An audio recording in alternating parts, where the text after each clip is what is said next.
Hello, this is the luckiest maths teacher in the world. Thank you so much for tuning in as we go through index laws. We're having an introduction today.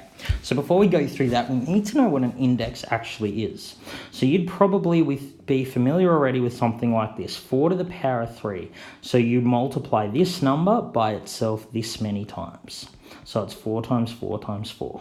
Okay, so we call this one expanded form. It's expanded because there's like lots of them. And when we look at this here, that's what we call index form. And the reason we say it's in index form is that this little number up here is called the power, the exponent, or the index, hence the name index laws. This number here that's actually being multiplied is what we call the base, okay? So 4 to the power of 3 is the same as 4 times 4 times 4, and that is the same as 64. So we say 64 is just the evaluated form. We're giving 4 to the power of 3 a value. You probably already know 4 to the power of 3, we usually say that as 4 cubed. Cubed means times by itself 3 times, because a cube has 3 dimensions. So we're looking at index laws today. So let's say I have 2 to the power of 5. Well, I know that that's just 2 times itself 5 times, right? Now let's say I want to multiply that by 2 to the power of 3. So I've just got to add on 3 more 2's. And that's key there. I add on 3 2's. So this here, this expression here, is 2 multiplied by itself 8 times. So I can write this as 2 to the power of 8. So note what I've done. When I've got the same base, 2, and I multiply them, I just add the indices together. I add the powers together. So indices are just plural of index, okay? And that's our first index law. So when you multiply the bases together, you add the powers, okay? So let's look at a few very quick examples. So if I want to simplify, so write as simply as possible, say 7 to the power of 7 times 7 to the power of 12, keep the same base. It's kind of like in fractions where we keep the same denominator and we just add the top numbers. We add the powers. If I had 8 to the power of, say, 15 times 8 to the power of 30, that's just 8 to the power of 45. Easy as. If I have something like 6 to the power of 3 times, let's say 3 to the power of 4 times 6 to the power of 15. So you sort of treat these like terms. So I take the 6's together because they have the same base. So I just leave the same base and add the powers, and then the 3 is stuck by itself, okay?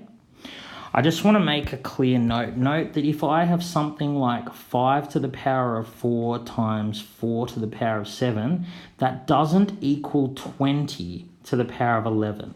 I can only use this law when I'm multiplying the same base. So this here is completely wrong. I can't multiply the 5 and the 4 together. They are different bases.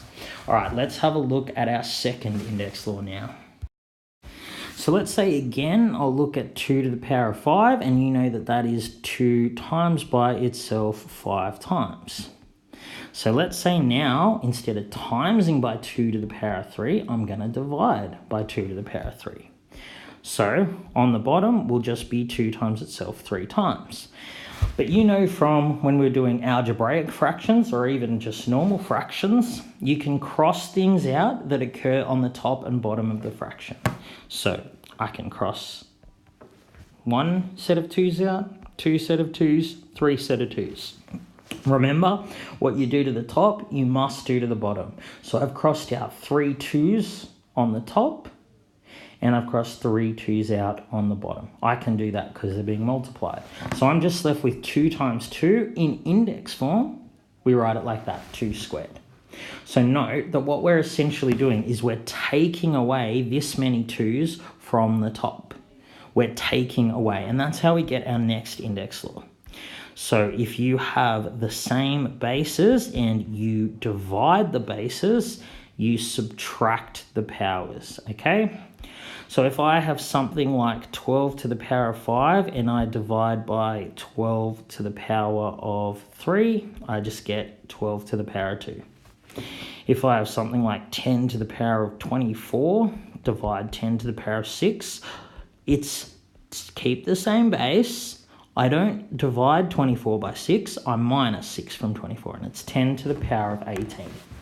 So if I have a few different bases here, again, you can't divide them unless they're the same base. So if I have something like 6 to the power of 7 times 20 to the power of 9 over 20 to the power of 5, remember this line here means divide.